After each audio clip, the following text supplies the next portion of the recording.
시청자 여러분 안녕하십니까? KBC 8시 뉴스 시작합니다. 설날인 오늘 귀경 차량이 고속도로에 몰리면서 정체가 이어지고 있습니다. 오늘 저녁 7시 요금소 기준 광주에서 서울은 5시간 10분, 서울에서 광주는 3시간 30분, 목포에서 서서울은 5시간 30분, 서서울에서 목포는 3시간 40분이 걸릴 것으로 보입니다. 한국도로공사는 오늘 광주 전남에서 25만 대의 차량이 귀경길에 올랐고 내일은 41만 대가 광주 전남을 빠져나갈 것으로 전망했습니다. 설인 오늘 광주 전남 대부분 지역에 시간당 1에서 3cm 안팎의 강한 눈이 내렸습니다. 광주 전남에 발효됐던 대설주의보와 강풍주의보, 풍랑주의보는 오후 들어 해제된 가운데 광주와 전남 서부 지역에는 밤까지 1cm 안팎의 눈이 더 내리겠습니다. 내일 아침 최저 기온은 나주 영하 5도, 목포 영하 1도 등 영하 6도에서 0도 분포, 낮 최고 기온은 광주 6도, 여수 7도 등 5도에서 8도 분포를 보이겠습니다. 찬바람이 불며 체감 온도는 더욱 낮겠으니 건강관리에 각별한 주의가 필요합니다. 설인 오늘은 제주항공 여객기 참사가 발생한 지 꼭 한 달째가 되는 날이기도 한데요. 가족을 잃고 첫 명절을 맞은 제주항공 여객기 참사 유가족들은 공항에 모여 함께 차례를 지내고 서로의 아픔을 위로했습니다. 고우리 기자입니다. 과일과 전, 조기, 떡국 등 179인의 위패 아래 설 차례상이 차려집니다. 유족들은 한데 모여 절을 올리고 묵념을 하며 떠나간 가족을 추모합니다. 가족을 잃고 처음 맞는 명절을 함께 보내기 위해 제주항공 여객기 참사 유가족들이 눈길을 뚫고 합동분향소에 모였습니다. 참담하죠. 가족 집이 지금 다 풍지박산 나 있죠. 어떻게 명절이 분위기가 되겠습니까? 우는 것도 있지만 때로는 치유하는 목적도 있습니다.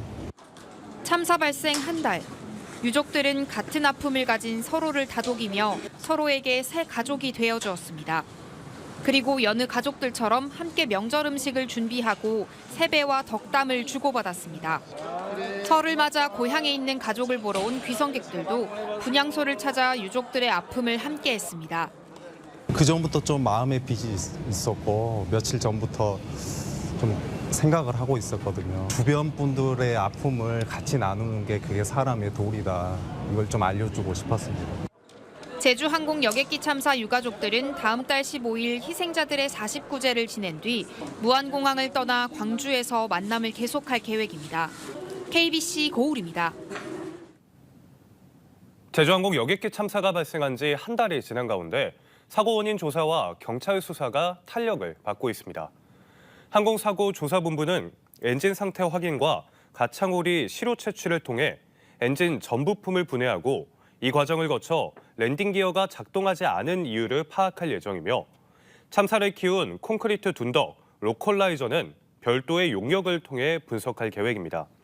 전남경찰은 한 달 동안 무안공항과 제주항공 관계자 등 20명에 대한 참고인 조사를 진행해 참사 발생 전후의 구체적인 상황을 확인했고 유가족을 조롱한 악성 게시글 220건을 수사해 이 가운데 14명을 검거했습니다.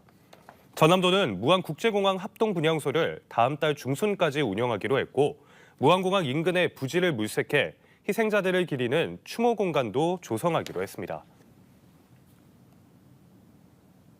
AI 선도도시 광주의 AI 집적단지 조성 사업이 마무리 수순에 들어갔습니다.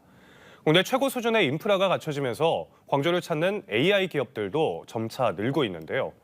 이제는 도시 단위의 실증 사업인 2단계 사업이 곧바로 이어져야 하지만 아직도 사업비 규모가 확정되지 않았습니다. 정경원 기자입니다. 아시아 최초로 엔비디아의 최신 GPU H100을 갖춘 국가 AI 데이터 센터가 서비스를 시작한 뒤 AI 기업들이 속속 광주로 모여들고 있습니다. 지난해 말 기준 광주에서 창업하거나 사무실 또는 연구소를 차린 AI 기업은 382곳으로 1년 새 30% 넘게 늘었습니다. AI 생태계의 하드웨어를 갖추는 AI 집적단지 조성은 올 상반기 마무리될 예정입니다. AI 데이터 센터와 초대형 드라이빙 시뮬레이터 등 다양한 실증 장비를 한 곳에 집적시킨다면 AI 선도도시 광주의 위상은 더 공고해질 것으로 기대됩니다.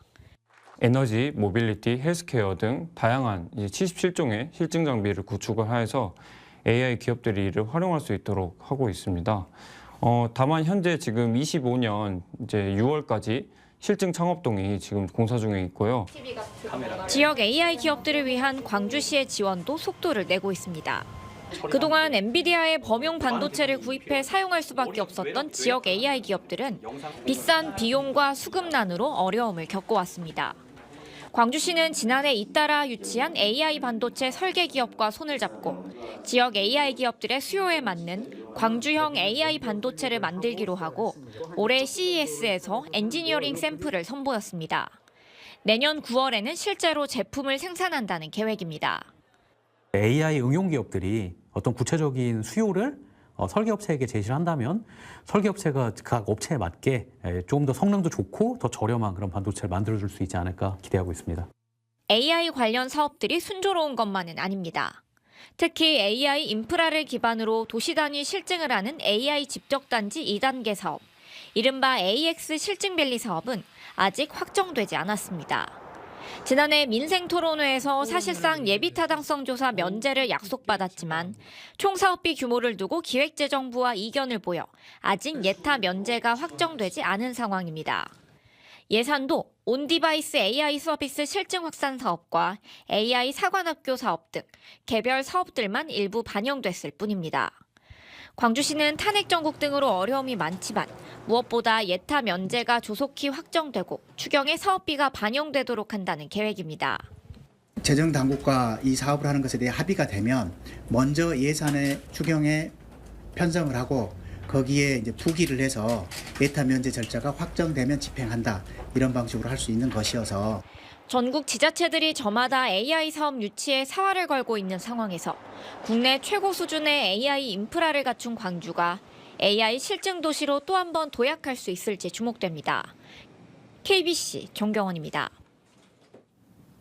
한강 작가의 한국인 최초 노벨문학상 수상을 계기로 지역의 문학적 가치와 자산을 세계에 알리기 위한 문학관이 전남에 건립됩니다. 전남도는 한강 작가를 비롯해 전남 출신 작가들의 작품과 기록물을 보존 전시하고 지역 문학의 가치를 세계에 알리기 위한 도립 문학관을 건립하기로 하고 기본 계획 수립 용역에 착수했습니다. 전남도는 또 올해부터 문학 박람회를 정기적으로 개최하고 전남 문학상도 신설하는 등 문학 진흥과 함께 독서 문화 확산을 위한 정책도 적극 추진할 계획입니다.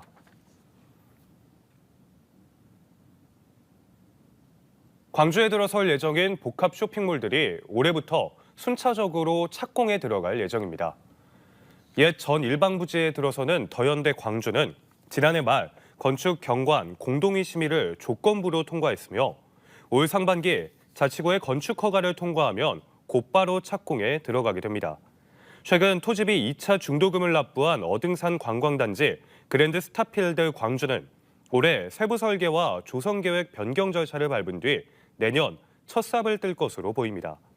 백화점 확장을 추진하는 광주 신세계는 이르면 다음 달 말 사전 협상 조건을 반영한 제안서를 다시 제출한 뒤 협상과 도시계획 변경 절차를 거쳐 이르면 내년 하반기 착공할 수 있을 전망입니다. 목포대와 순천대의 통합 결정으로 순항할 것 같았던 전남 국립의대 설립이 뜻밖의 암초를 만났습니다. 의대 설립을 약속한 윤석열 대통령의 직무가 정지된 데다 정부가 의료계에 먼저 화해의 손을 내밀면서 의정 갈등 해소에 희생양이 될 수 있다는 우려가 커지고 있습니다. 박성호 기자의 보도입니다. 178만 도민이 살고 있는 전라남도는 전국에서 유일하게 의과대학이 한 곳도 없습니다. 특히 섬과 산단 지역 등에서 의료 접근성이 떨어지고 산업재해 위험도 크다 보니 의과대학 설립을 요구하는 지역의 목소리는 30년째 이어졌습니다. 그러던 지난해 3월 전남도청을 찾은 윤석열 대통령이 전라남도 의과대학 신설을 약속하면서 급물살을 타게 됐습니다. 목포대와 순천대가 경쟁하면서 한때 전남 동서부권 갈등 양상으로 번지기도 했지만 지난해 11월 결국 두 대학이 통합 합의를 이뤄냈습니다. 우리 도민의 그런 소원과 염원에 힘입어서 양 대학의 통합이 역사적인 쾌거로서 이렇게 성사되었다는 게 너무나 기쁜 일로 생각을 합니다. 이후 순탄한 진행이 예상됐지만 뜻하지 않던 암초를 만나게 됐습니다. 의대를 약속했던 윤석열 대통령이 지난해 12월 비상계엄 선포 후폭풍으로 탄핵이 의결돼 직무가 정지됐습니다. 여기에 최상목 대통령 권한대행이 정부와 갈등을 빚던 의료계에 화해를 제안하며 한 발 물러서는 제스처를 취하기도 했습니다. 정부는 의료계가 대화에 참여해 논의해 나간다면 26년 의과대학 정원 확대 규모도 제로 베이스에서 유연하게 협의할 수 있을 것입니다. 복지부는 전남 국립의대 설립 기조에는 변화가 없다는 입장을 재차 밝혔지만 의료계의 반발이 여전한 만큼 전남 국립의대 설립 무산에 대한 우려가 커지고 있습니다. 잘 아시다시피 교육부의 사전 절차가 있는데 이것도 조속히 하도록 하고 2026년도 의대 정원을 논의하는 데 있어가지고 같이 검토하도록 하겠습니다. 전라남도는 정부와 국회 등을 상대로 전남의대 신설의 필요성을 알리는 등 활동을 강화하며 적극 대응에 나서겠다는 계획입니다.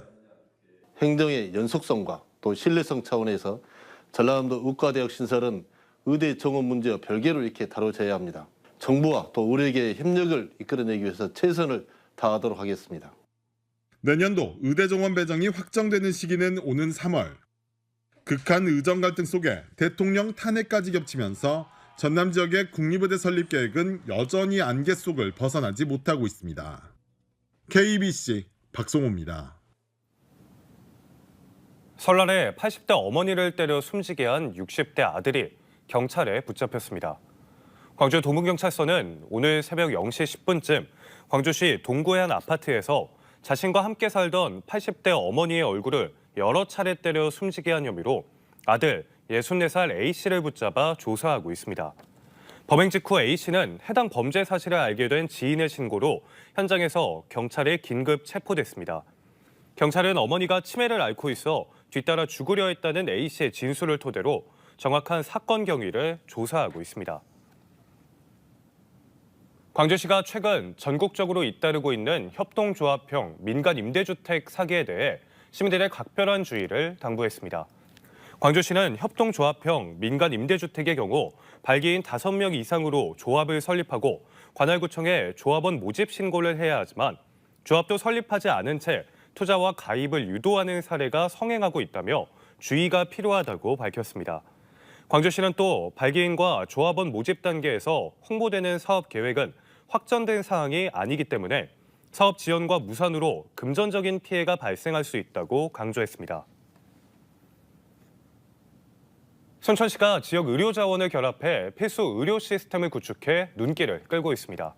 순천시는 민관 협력을 통해 성가롤로 병원이 보건복지의 심뇌혈관 질환센터로 지정돼 상반기 중 운영을 앞두고 있고 전남에서 최초로 야간 휴일에도 진료하는 달빛 어린이병원 2곳도 1년 넘게 성공적으로 운영되고 있다고 밝혔습니다. 또 치매 안심센터는 지난해 정부 합동평가에서 전국 256개 치매 안심센터 가운데 최고 실적을 인정받는 등 순천시는 의료자원 연계와 완결성 있는 역할 분담을 통해 대학병원이 없는 한계를 극복하고 있다는 평가를 받고 있습니다. 신안군 앞해읍 천사섬 분재정원에 황해 교류박물관이 문을 열었습니다. 신안선을 형상화한 황해 교류박물관은 총 사업비 123억 원을 들여 지상 3층에 황해의 역사와 문화교류사를 한눈에 볼 수 있는 상설 전시실과 기획 전시실, 카페 등을 갖췄습니다.